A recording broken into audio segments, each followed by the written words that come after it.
Welcome back to the channel reflective guru. तो आज हम एक नया टॉपिक शुरू कर रहे हैं जिसका नाम है मोरल डेवलपमेंट। हम इसमें मोरल डेवलपमेंट का मीनिंग और पियाजे के जो मोरल डेवलपमेंट के ऊपर थॉट्स हैं उनके बारे में जानेंगे। तो सबसे पहले देखते हैं कि मोरल डेवलपमेंट होता क्या है। मोरल डेवलपमेंट यानी नैतिक विकास। देखिए, मोरल डेवलपमेंट को हम एक प्रोसेस कह सकते हैं कि इट इज अ प्रोसेस जिसके द्वारा हम बच्चों में राइट एटीट्यूड, एप्रोप्रिएट बिहेवियर और उनके अंदर कुछ वैल्यूज डालते हैं। क्या क्या चीज डालते हैं? यह एक प्रोसेस है जिसके द्वारा हम बच्चों में राइट एटीट्यूड, दूसरों के प्रति राइट एटीट्यूड, एप्रोप्रिएट बिहेवियर कि दूसरों के प्रति बिहेव कैसे करना है, और कुछ वैल्यूज यानी कुछ नैतिक मूल्य हम उनके अंदर डालते हैं। इसी प्रोसेस को हम मोरल डेवलपमेंट कहते हैं। दूसरे शब्दों में हम इसे समझे तो इसमें हम बच्चे की मोरालिटी का विकास करते हैं। अब यह मोरालिटी क्या चीज होती है?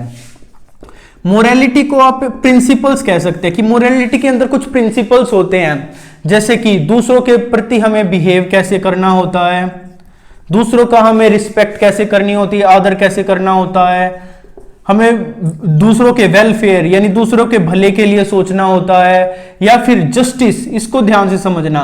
मान लीजिए कि अगर आपको किसी सिचुएशन में जज बना दिया जाए तो क्या आप बिना बायसनेस के, बिना किसी पक्षपात के कोई डिसीजन दे पा रहे हैं? जो चीज ठीक है उसको ठीक कह पा रहे हैं? तो ये सारी की सारे जो प्रिंसिपल्स है वो मोरालिटी के अंदर आते हैं। देखिए, ये तो मोरल डेवलपमेंट की डेफिनेशन हो गई। अब जानते हैं कि पियाजे के इसके ऊपर क्या थॉट्स थे और उन्होंने इस फील्ड में क्या कंट्रीब्यूशन दिया। देखिए, पियाजे का कॉग्निटिव डेवलपमेंट में जाने से पहले उनका काफी ज्यादा इंटरेस्ट मोरल डेवलपमेंट में था। तो उन्होंने क्या किया, उन्होंने बच्चों के सामने कुछ गेम्स रखे, कुछ स्टोरीज रखी और कुछ ऐसी सिचुएशंस रखी जिसकी मदद से वो यह जान सके कि बच्चों के अंदर जो मोरालिटी है वो किस लेवल पर कितनी होती है। तो उन्होंने क्या क्या कंक्लूजन निकाले इन चीजों से? उन्होंने क्या कंक्लूजन निकाला कि 3 से 4 साल तक, बर्थ से लेके 3 से 4 साल तक बच्चे के अंदर कोई मोरालिटी नहीं होती। No morality at all. वो कोई भी उसके अंदर अपनी खुद की मोरल समझ नहीं होती। दूसरा, बच्चे की मोरालिटी को उसका सोशल एंड इंटेलेक्चुअल डेवलपमेंट बहुत ज्यादा इन्फ्लुएंस करता है। जितना हमारा इंटेलेक्चुअल डेवलपमेंट बढ़ेगा उसके हिसाब से ही हमारी मोरल डेवलपमेंट चेंज होगा, हमारे मोरल डेवलपमेंट में चेंज आएगा। तो इसी के आधार पर उन्होंने 2 मोरल डेवलपमेंट की स्टेजेस दी, उनको जान लेते हैं। एक होती है हेटेरोनोमस मोरालिटी, एक होती है ऑटोनोमस। इसका एज ग्रुप बताया उन्होंने 4 से 8 साल के लिए, इसका बताया 10 से 14 साल के लिए। ये बर्थ से क्यों नहीं शुरू हुई? क्योंकि मैंने पहले ही बताया कि उन्होंने माना था कि 3 से 4 साल तक बच्चे में कोई मोरालिटी नहीं होती। इस स्टेज में जो बच्चे होते हैं वो मानते हैं कि जितने भी रूल्स बनाए गए हैं वो सारे के सारे चेंज नहीं हो सकते। Rules can't be change. वो मानते हैं कि सारे के सारे रूल्स क्या होते हैं, वो फिक्स होते हैं। लेकिन इसमें बच्चा मानता है कि रूल्स वो होते हैं वो फ्लेक्सिबल होते हैं, वो सिचुएशन के अकॉर्डिंग बदल जाते हैं। इसलिए ही इस स्टेज को और किन किन नामों से जाना गया है? इस स्टेज को जाना गया है एक्सटर्नली इंपोजेबल मोरालिटी, या फिर मोरालिटी कांस्टेंट नाम से भी इसको जाना गया है, मोरालिटी कांस्टेंट।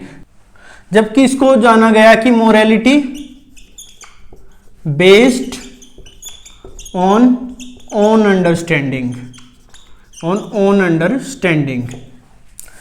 इसके अंदर क्या मानता है? इसके अंदर बच्चा मानता है कि जो रूल्स हैं वो पेरेंट्स या फिर बोर्ड ने या फिर ऐसी अथॉरिटी ने बनाए हैं जो कि चेंज किए ही नहीं जा सकते।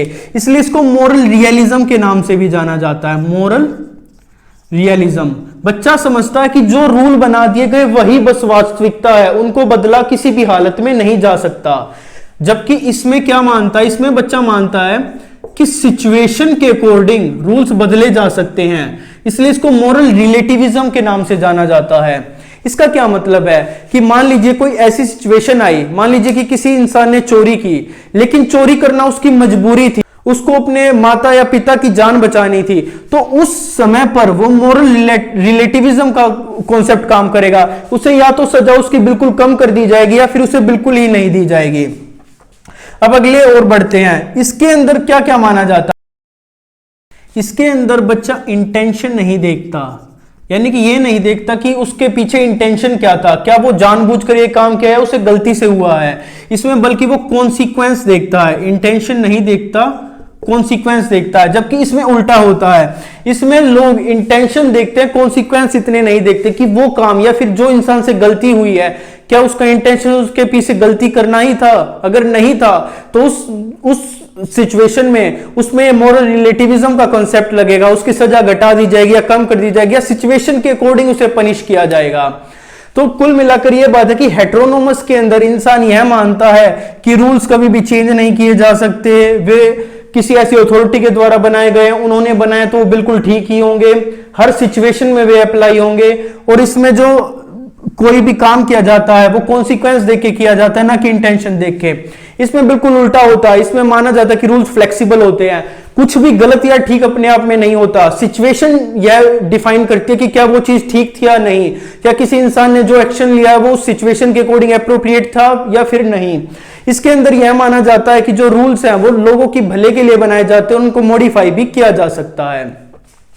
देखिए, आपने ये नोटिस किया होगा कि ये 4 से 8 है और इसका टाइम पीरियड 10 से 14 है, तो जो बीच का टाइम पीरियड है 8 से 10 वो कहां गया?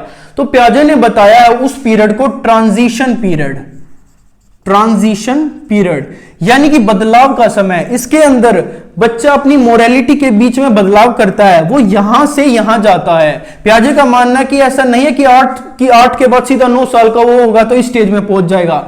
उन्होंने टाइम लिया बीच में कि 9 से 10 साल के बीच में बच्चा अलग अलग एक्टिविटीज करेगा, अलग अलग कोऑपरेशन की चीजें करेगा, तब वो यहां से इस वाली स्टेज में ट्रांजिशन ले पाता है। तो यहां पर आकर प्याजे ने अपनी थ्योरी को छोड़ दिया था और उनका इंटरेस्ट कॉग्निटिव डेवलपमेंट में जाग गया था और वो उस वाली फील्ड में शिफ्ट हो गए थे। तो इन्हीं की थ्योरी के बेस पर आगे यहां पर कोलबर्ग ने काम किया था, जो कि हम अगली वीडियोस में जानेंगे।